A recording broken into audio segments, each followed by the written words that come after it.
This episode of the Totally Rad Show is brought to you by GoDaddy. Coming up, Nathan Drake is back and he can still climb like a mofo in Uncharted 3. Totally Rad Show. Totally Rad Show, Totally Rad, Totally Rad Show, Totally Rad, Totally Rad Show, Totally Rad, Totally Rad Show, Totally Rad Show. Hello, everybody, and welcome to the Totally Rad Show. We've got a great week. Actually, One of the best parts of this week is Dan isn't here. It's just a totally rash show this week. Yes, We're missing one of our letters. The Dans. Dan got married, so Dan is out on his Congratulations to honeymoon. Dan. Yes. But we have a big week. Dan's do. going to be in a couple of the segments, which is kind of good. Magical. Via satellite. No, he's just there.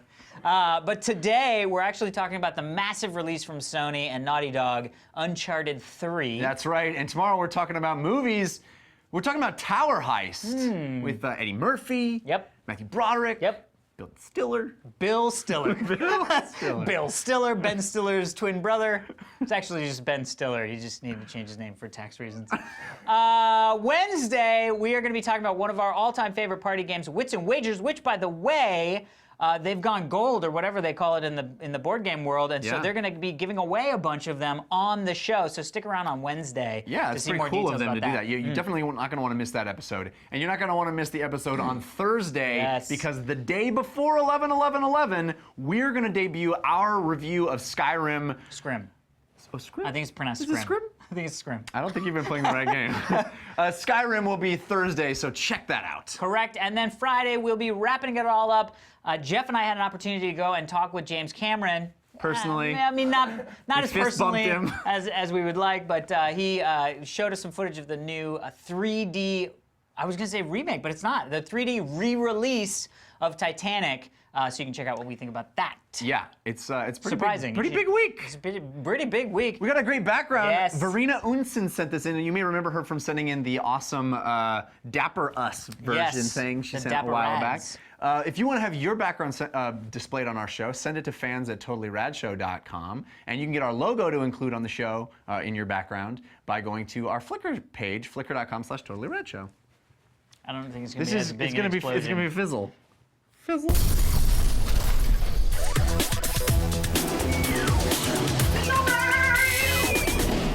A lot of big video game releases coming up in the next few weeks. None bigger, I would say, than Sony and Naughty Dog's Uncharted 3, which came out last week. The big, sprawling storytelling game, Indiana Jones-esque game. And it really is the worst time for Dan to go on his honeymoon because this is Dan's favorite property. This is it. pretty much a Dan game, start And to he's finish. not here. But we do have a worthy replacement. Yes. Xav De Matos from Shacknews, to be here. kind enough to step in for Dan. Well, I'm sorry that he's not here to talk about it, but I guess I'll try to. Well, do we my got an best. actual expert rather than Dan. Oh, But I'm actually going to go to you, Alex, first because Yes. I want to hear what you think of Uncharted 3. Yeah. I know you were a big fan of the second one and the first one. Yes. We get a lot of more of the same, but there's some, from a storytelling perspective, some certainly bigger, Shenanigans. badder craziness. Shenanigans. Shenanigans. Well, tell me what you think. Yeah, it's really funny.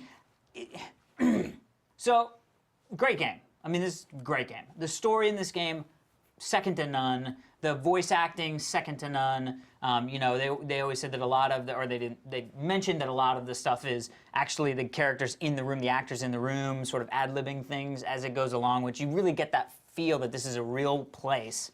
And some great backstory that you get now on sort of Nathan Drake and his creations. A lot of people have compared it to The Last Crusade because in Yes. a similar way we get Yeah. young Indy. Yep. And The the That's end is actually- certainly very reminiscent. Yeah, it's definitely of those takes, and like all of the previous Uncharted games, this is always when I play these games what I wished we could have gotten out of Indiana Jones 4. I mean, God. I'm so excited to see these stories because the stories are so great, and I love the puzzle stuff is always so fun, and the traversal stuff is always so fun.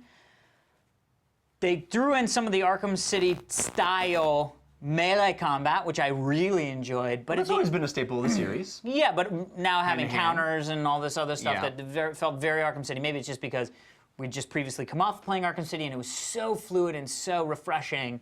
I think I've been seeing sort of a lot of reviews, and they're sort of like, the 4 out of 5s, and like, oh my God, it's a 4 out of 5. Why wouldn't, you know what I mean?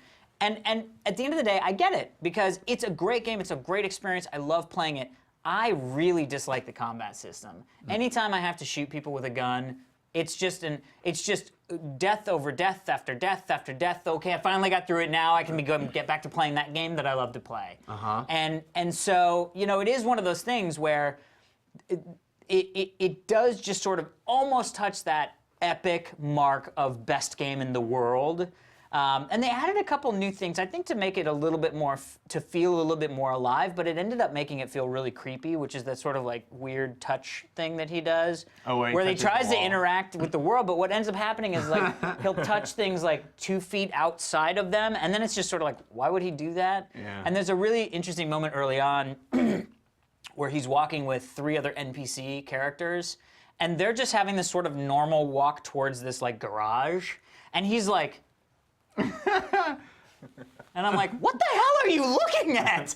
The other people seem so normal, just like walking to the garage, and in the middle it's just you walking. For treasures. Like you never know where you're gonna find them. Hey man, there's like, is it treasures? Treasures? Anybody got treasures? Oh, you guys just keep looking forward while we're walking towards the bad guys. So it has its issues. Yeah. It's a gorgeous game, beautiful. Beautiful story. The sound is amazing. My buddy actually worked on the sound. The guy who did the sound for my Voltron, my live-action Voltron short, did a lot of the sounds in this, all the gun sounds. So the sound is amazing. The music is unbelievable. The score is really great. The score is amazing. And there's not enough of the combat for me to go like, I'm never playing this again. But it does get to that point where I'm like, I'm taking a break.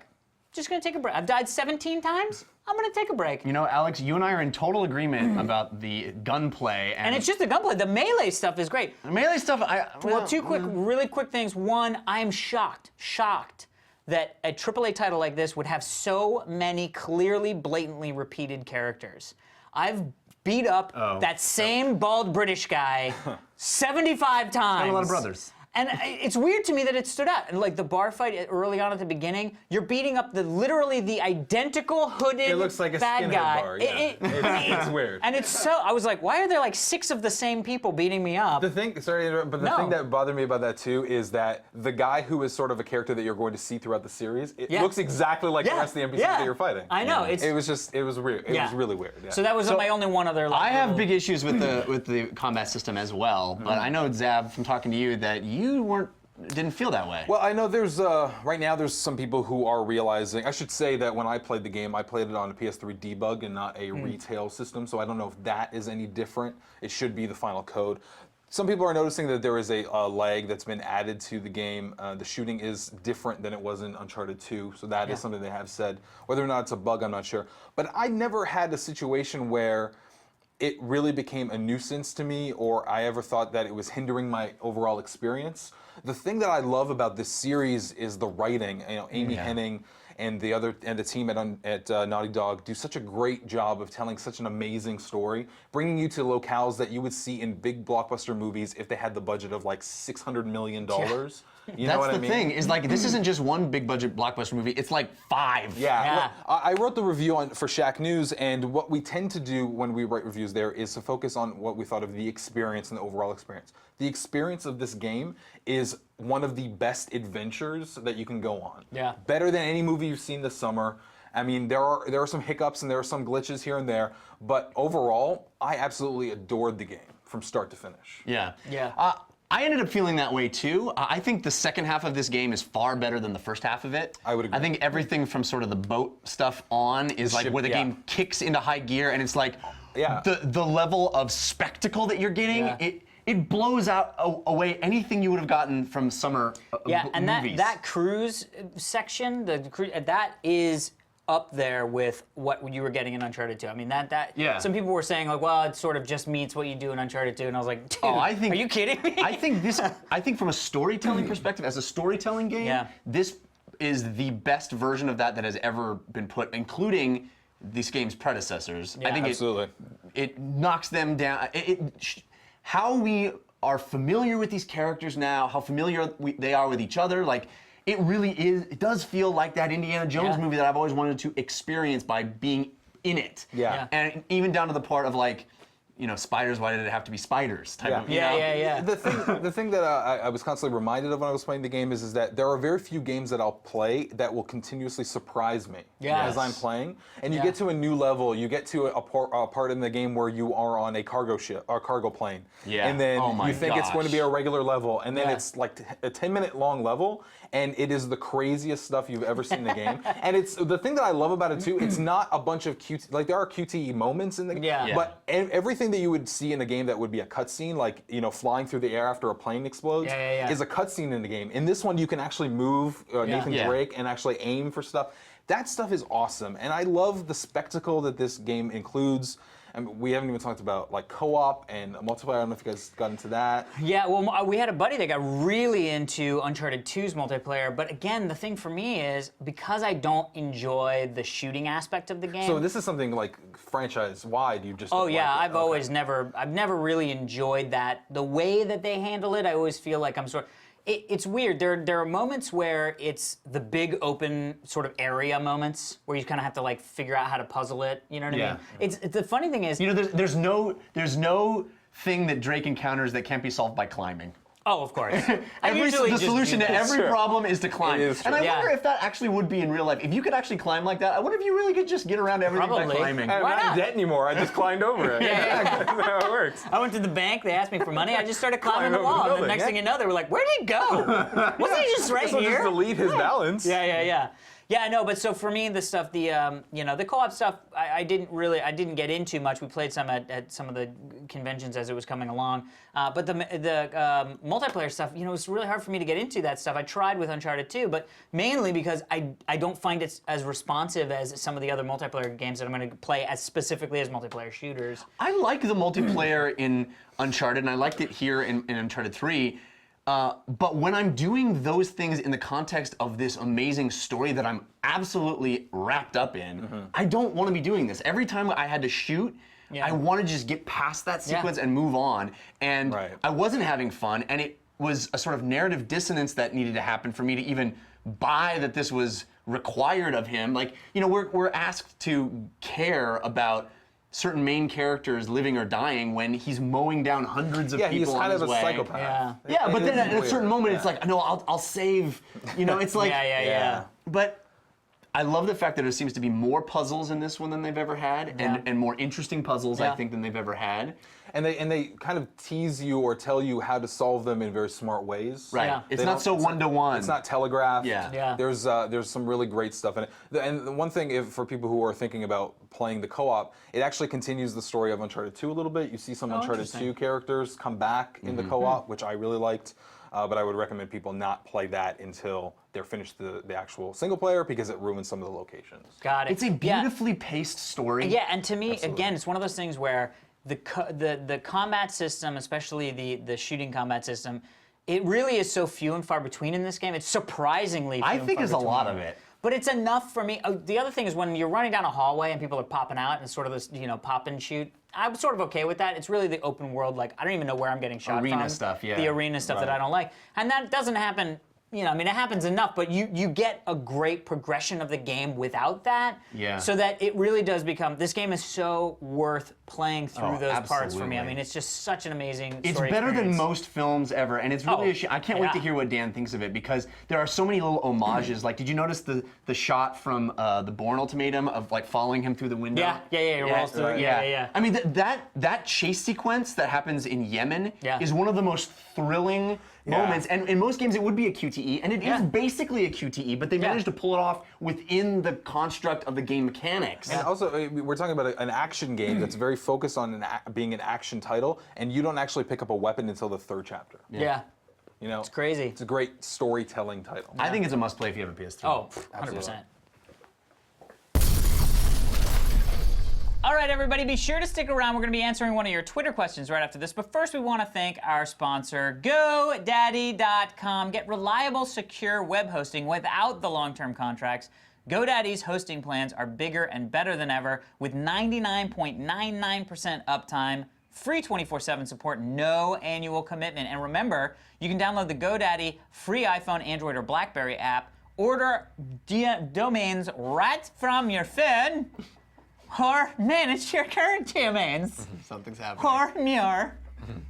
Oh man, this is when he hasn't had enough sugar. Yeah, I folks. need some sugar. Check out revision3.com/GoDaddy for a list of Slowly all, turns into the Swedish chef. of all the amazing. By the end of the day, he's just like, Of all the amazing GoDaddy deals from Revision 3. But if you use the coupon code TRS8 when you check out, you'll get 10% off any order that you want. Fries, shake. salads, shakes. Hey, we love getting those backgrounds from you. These backgrounds are so cool. Sugary sweet. Make us one, please. We love seeing those. Send it to fans at totallyradshow.com, and you can see your artwork displayed prominently behind us. Right, Dan? That's right. Join us tomorrow for our review of Tower Heist. Today's Twitter question comes from Steve D. Dillon, the artist of my favorite comic book creature. I'm sure that's exactly what it is. Yes, I like to believe so, Jeff. Which superpower would you rather have, invisibility or flight? This is, The classic. on the surface, a very simple question. But once you say one, you regret the decision instantly. Not me. So it becomes, I got mine. oh, well, mine's okay, why don't easy. you guys do it, and then I'll just... Flight. Yeah, flight. Dude, I've always wanted Both have Man. equal Man. outcomes. So Yeah. flippin'. Both have equal outcomes, similar outcomes, but the Very different experience, well, both of them, get you out of tight situations. You can pull off amazing things, whatever. But flight actually feels amazing theoretically. Although I do get air sick. Actually, I'm Yeah. shocked. Why are you- You would never use it. You were motion. You're gonna get so motion sick, and then you'll be like, God damn it, I should have taken You would be the worst superhero. I You'd be don't like, get- I need to take my Dramamine. Or you're gonna just I'm see like, him "Fuck, flying I'm through the air like this is sleep. But I don't get bang. I don't get motion sick running. Well, you're not flying. No, but it's as I said, when something else is moving. All right, you've convinced me. I'm taking flying. Dan's like, Anyway. you have no idea how queasy invisibility is, though. Yeah, it's Yeah, That's so much more the queasy. experience of He's flight. just sleeping feels- invisible in a corner. The experience of flight is so much more I awesome agree. than the I agree. experience You've of being convinced me. invisible. Yeah. Convinced me. Because you could just like float over things Right. if you wanted to do that. Invisibility has awesome things. You can do cool things with it. You get cool used to- things out of it, but the experience of doing it. When I was a kid, I think in you my- also learn some things that you don't want to know. Anyway. when I was a kid in the that's swimming true. pool, I used to pretend the swimming pool, I was flying and I would go to the bottom of the swimming pool and push off and I want to fly. All right, I want to flying. fly. Flying makes sense.